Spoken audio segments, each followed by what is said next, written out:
By one estimate, Israel has dropped over 70,000 tons of bombs on Gaza. Some of those bombs weighing 2,000 pounds each. What then of Israel's claims that they're fighting a fair war? You're dropping bombs of close to 2,000 pounds, which are leveling vast areas, houses, hospitals, residential complexes. We are a country that has an army. And in fighting terrorists, there's no fair play. There's no fair play. They say, "Mommy, please come back safe. Please just stay alive." Like, the only thing that my husband used to tell me is, "Yumna, please just stay alive." And more than chilling, the use of human shields. These Palestinians were brought back to IDF posts or bases and then were sent to explore houses or tunnels which we suspected of being booby-trapped. For many of the people that support us and are with us day in and day out, we haven't reached the state of grief. We're still at the stage of shock. Our Prime Minister and a few other ministers, they don't want any deal. They want the chairs. They want to control.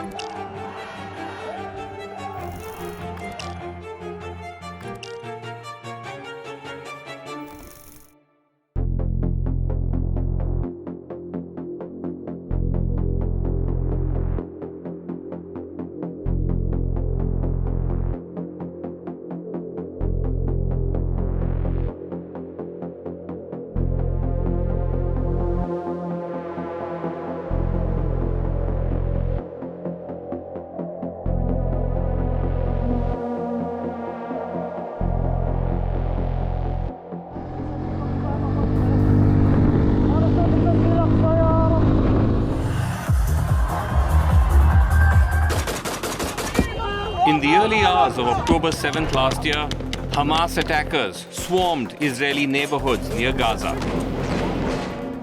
They killed more than 1,000, took 250 hostage.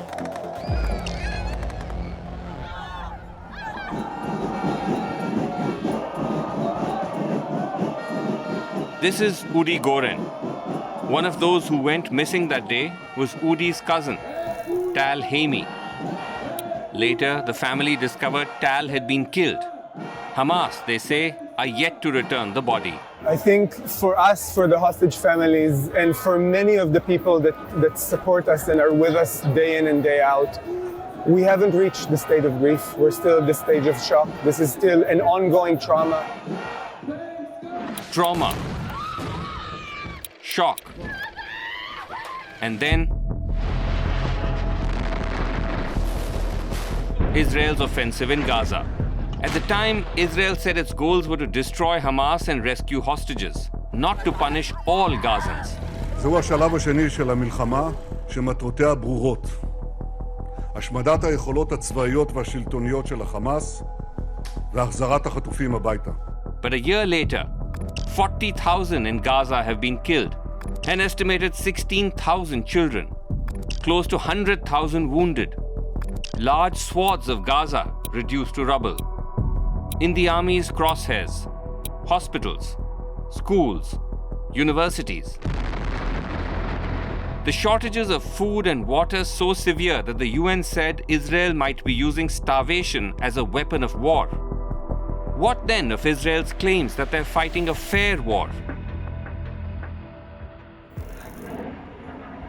Avi Dichter is a minister in the Netanyahu cabinet and former head of Shin Bet, Israel's dreaded internal security service. When I interviewed him in Tel Aviv, he said there is no fair play in the war against Hamas. You're dropping bombs of close to 2,000 pounds, which are leveling vast areas, houses, hospitals, residential complexes. We are a country that has an army. And in fighting terrorists, there's no fair play. There's no fair play. I mean, you cannot tell anyone, all right, they have an M16 rifle, we have to fight them with an M16 rifle. No. It's okay to fight against terrorists with an F-16 combat jet against an M16 rifle. If you look to fair play, yes, you're going to pay with many of your soldiers, because if you look for a fair play, and you say, all right, they have hand grenade, we shall fight with regular weapon. We won't bring tanks. A military or a country Yes. brings its military, brings its tanks, its aircrafts, its bombs, its huge bombs, never mind, strong bombs that penetrate and destroy the house. But what of the thousands of civilians killed by these strong bombs? The minister appeared to move the goalposts. Israel's target, he implied, was much broader than Hamas. It even included Gazans who cheered Hamas. The third wave, unfortunately, people are not aware of it. It's those people in Gaza, the civilians, the citizens in Gaza, the so-called uninvolved people Okay. who applauded their heroes when they came with the hostages. I'm speaking about thousands of them. Thousands, many thousands, all along the Gaza from the inside Gaza side. Such rhetoric from high-ranking Israeli officials implicating virtually all Gazans has been a hallmark of the past year, a contradiction to Israel's claims of fighting within the rules. Defense Minister Yoav Gallant said Gaza will never return to be what it was. I have released all restraints. We use everything. The President of Israel, Isaac Herzog, said on Gaza, it's an entire nation out there that is responsible. This rhetoric about civilians not aware, not involved, it's absolutely not true.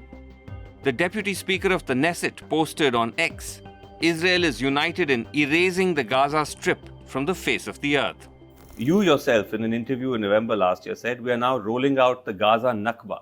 The Nakba is, as we know, it was an incident in 1948 when 700,000 Palestinians were fleeing from their homes. I don't know. It's got the influence of ethnic cleansing. The Palestinians, when the airstrikes began, Yes. and the military ground troops started to penetrate the Gaza Strip, and they had to evacuate their houses. People in thousands, in hundred thousands, in millions, had to evacuate their houses. Never mind if it's in the city or in the refugee camp. Yes. They called. What happens there, they call it, we are in a Nakba, in a new Nakba. Yes. And I think that when I quoted what Palestinians say about themselves. Now, But you the said difference, we are now rolling out the Gaza Nakba. No. It made it seem like... I know what I said. I don't Okay. know who translated it. I'm excited to collaborate with platforms like Newslaundry and the News Minute, where it is still possible to tell the compelling, difficult stories of our time. And Sreenivasan's journey with us is just beginning. With your contribution, Sreenivasan and our team will now report from the US on Trump versus Harris and how it impacts us, and back home from several election-bound states. Sreenivasan's journalism stands for quality, for public interest, and the truth. So help us support this work by clicking on the link below or scanning this QR code. Or log on to newslaundry.com and choose a package that works for you. Think journalism, think of us. Officially, the government says such incendiary comments are the personal views of Israeli politicians. They insist the army is sticking to the rules of combat. For the rising civilian deaths, the army has blamed Hamas for using human shields. Basim Naeem is a Hamas official based in Doha, Qatar. The fact that when there are a high number of civilian casualties in Gaza, that's because you fight, as in Hamas fights from civilian areas. Look, we are people under occupation and we are resistance fighters. Therefore, we have the right to resist. Look, Gaza Strip is 360 kilometers, square kilometers, 6 kilometers by 40 kilometers. And therefore, we are not fighting from civilian areas. We are fighting from rural areas, near the borders, from tunnels. But at the Not end, quite. This video posted by the Israeli army shows a Hamas tunnel under a home in Gaza, in which the army claims Israeli hostages were held and killed. The tunnel shaft was in a children's room, in a house. Those are the walls of this children's room. The shaft goes down about 20 meters into the ground, using 4 separate ladders. In the same conditions in tunnels like this, in Gaza. It's not just army claims. During the 2014 Israel-Gaza war, as a reporter for NDTV, my crew and I filmed a likely Hamas team assemble and fire a rocket from inside the Gaza Strip in a residential area. Even if Hamas is fighting from civilian areas, there's little to suggest that Israel is doing enough to minimize civilian casualties. By one estimate, it has dropped over 70,000 tons of bombs on Gaza, some of those bombs weighing 2,000 pounds each, which raise serious questions over Israel's assertion that it is mounting precision strikes mainly to target Hamas. Moreover, in scores of Israeli strikes, there is little to no evidence of a Hamas link. Take the case of Hind Rajab, 5 years old, killed, according to media investigations, by Israeli forces along with 6 of her family members as she was traveling within Gaza. أنا والدتها لهند اللي كنتوا بتستنوا فيها من أسبوعين. هند مستشفى بالسيارة إلى أسبوعين ما حد اطلع عليها. The rising outrage prompted the US to ask Israel for an explanation. A year later, none forthcoming. Of 45 Palestinians killed in an Israeli airstrike in Rafah in South Gaza, which the Prime Minister Netanyahu called a tragic mistake. An Israeli strike on a convoy of global food aid workers in Gaza, killing 7. Israel has either stonewalled explanations for these killings or claimed they are one-off mistakes. But it doesn't help its own case by denying the access of foreign journalists into Gaza except as embeds with the Israeli army. This is as close as journalists like us can get. This is the Israeli town of Sderot, and there's a viewing gallery here from where you can see Gaza. You can barely actually see the Gaza skyline in the distance. I just was going to give water to my grandma, and I was right near a house there. I'm currently in a school that was targeted by the Israeli forces with at least 3 airstrikes. Of the floor is still their blood.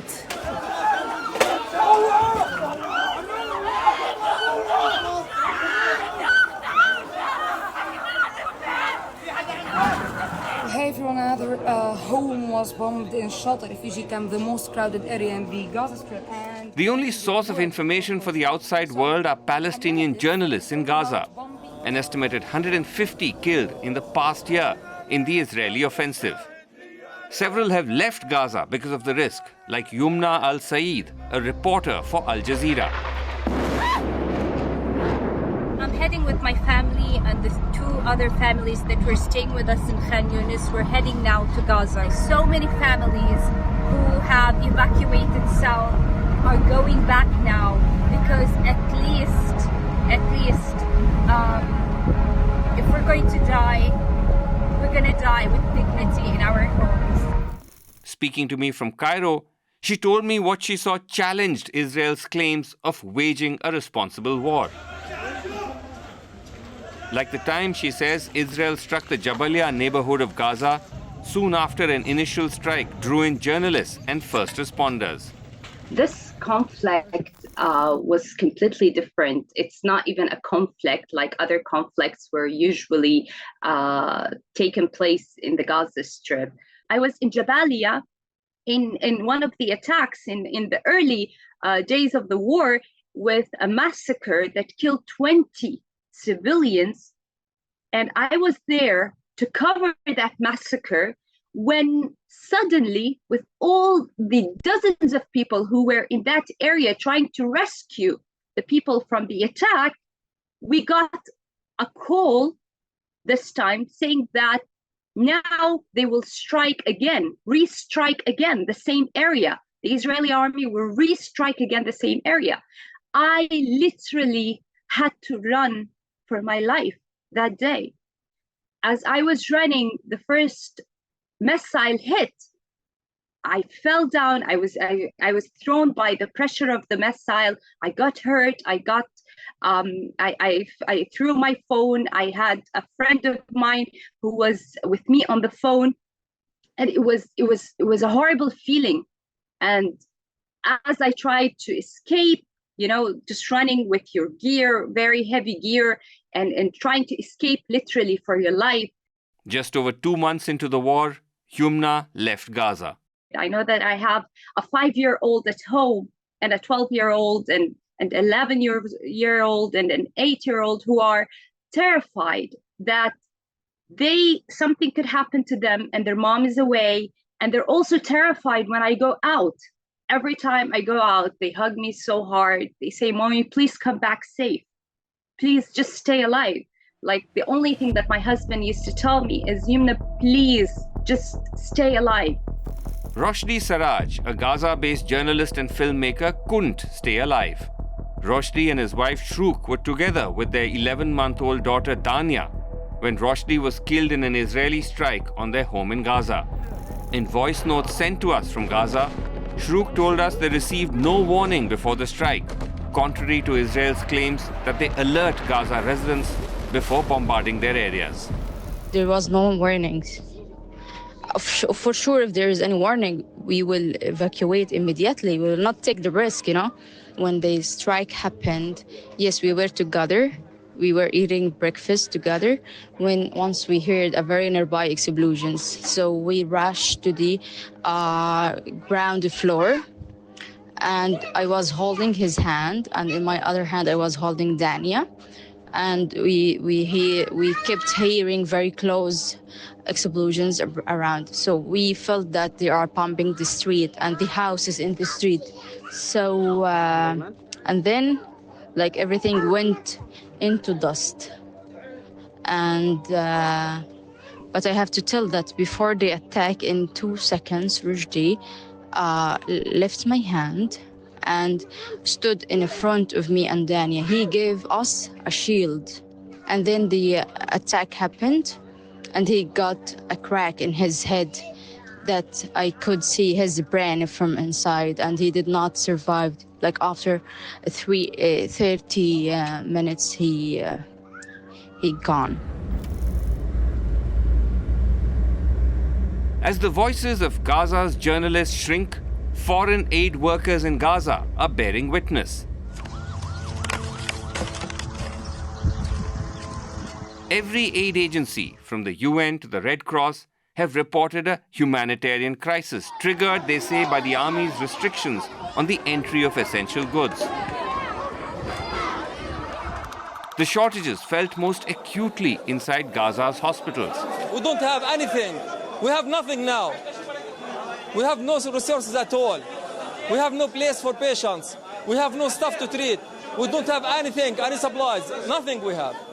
Mimi Saeed, a paramedic from Chicago volunteering in one of Gaza's hospitals, sent us this. It's August 26, 2024. This is Dr. Mimi Sayed, emergency medicine. I'm here at Nasser Hospital, where we just experienced a mass casualty incident of about 7 individuals in their late teens. All had injuries to their head that have very poor prognosis. At the same time, we have no electricity in the hospital. There's no gauze for the operating theater, and we have the CT is not operating at this time because of no power. Israel has dismissed such testimonies of aid agencies and Palestinian media as biased. But can it deny Israeli soldiers filming their own misconduct, flooding social media with videos like these, mocking the devastation in Gaza, posing in lingerie, looting valuables from Palestinian homes, parading prisoners? A handful of soldiers have begun to speak out. In Jerusalem, I meet Joel Carmel, a member of Breaking the Silence, an organization of Israeli veterans that collects testimonies of malpractice within the army. Joel says a number of soldiers serving in Gaza in this war testified to witnessing the Israeli army using Palestinian civilians as human shields. So what we found out was that soldiers have been taking Palestinians who have been going through the humanitarian corridor, right? So exactly when we were telling the people that you need to go on this specific route down to the south so that you won't be hurt, we were picking people out of that line, out of the corridor, and using them, we brought them back to our base. We being the Israeli army. I personally didn't do it, but these Palestinians were brought back to IDF posts or bases, often dressed in IDF uniform, often had a camera attached to them, like a GoPro camera, and then were sent to explore houses or tunnels, which we suspected of being booby-trapped, so that if the person enters and the house explodes, then at least the explosion will be on a Palestinian and not on us as soldiers. And I think that's really chilling. At the beginning, we thought maybe it's some rogue commander, maybe it's an isolated incident, but then we started hearing about it from all sorts of other incidents at different times during the war, from maybe a month or two into the war until just now. From these soldiers soldiers testifying. who have been there, different units, different parts of Gaza. So we know that this can't just be, an isolated incident. It's happening very widely. We contacted the Israeli army for an interview with one of their spokespersons. Till the time the episode aired, they were not able to provide one.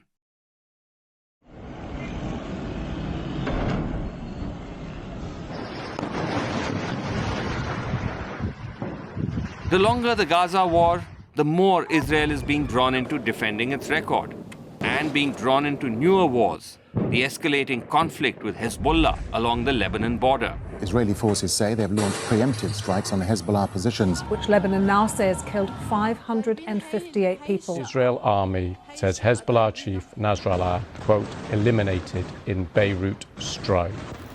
Yet, Israel's campaign in Gaza could go on for years, says Avi Dichter. We are not in a hurry. And we launched this offensive field operation, which means we penetrated every single village, refugee camp, city, neighborhood in the West Bank. And it took us about 3 to 4 years. 3 to 4 years. Yes. To change the situation. You're saying the Gaza war could last that long? Gaza may last even more. Even more than 3 years? We are not in a hurry. We have a goal. And as I told you, the war in Gaza won't be ended before the threat from Hamas and PG in Gaza against Israel will be eliminated. The threat will be eliminated. That goal of ending Hamas has been questioned by Israel's military itself. Its spokesperson said the idea of destroying Hamas is simply throwing sand in the eyes of the public. To truly end Hamas, many say needs a political solution. Ami Aylon is a former head of Shin Bet, Israel's internal security agency. He says Hamas can only be done away with if there is a peace plan at the end of the war. But he says the Prime Minister hasn't presented one so far. This is a major role of the statesman, of the political leader. Right. He's not fighting in the battlefield. He sent our youngsters to fight, to kill, and many of them are dying. But his goal, his major goal, is to define what is the political goal, which means what is the day after? What will be the reality of the day after? It will be safer. It will be more stabilized. We shall be able to create a neighborhood, or how shall we live? On the streets of Israel, some have their own theories on why the Prime Minister, who's beset by corruption charges, is prolonging the war and sparking new ones. Our Prime Minister and a few other ministers, they don't want any deal. They want the chairs. They want to control. They want to have this country for themselves. And this is why we are here demonstrating. Every single time there's a deal on the table, something miraculous happens. There's a war here and there's an attack there, and something is suddenly happening. The Prime Minister's true intent can be a matter of debate. What is not a debate is that a year later, the horror of Hamas's October 7th attack has triggered a far greater landscape of ruin and death in Gaza, with no end in sight.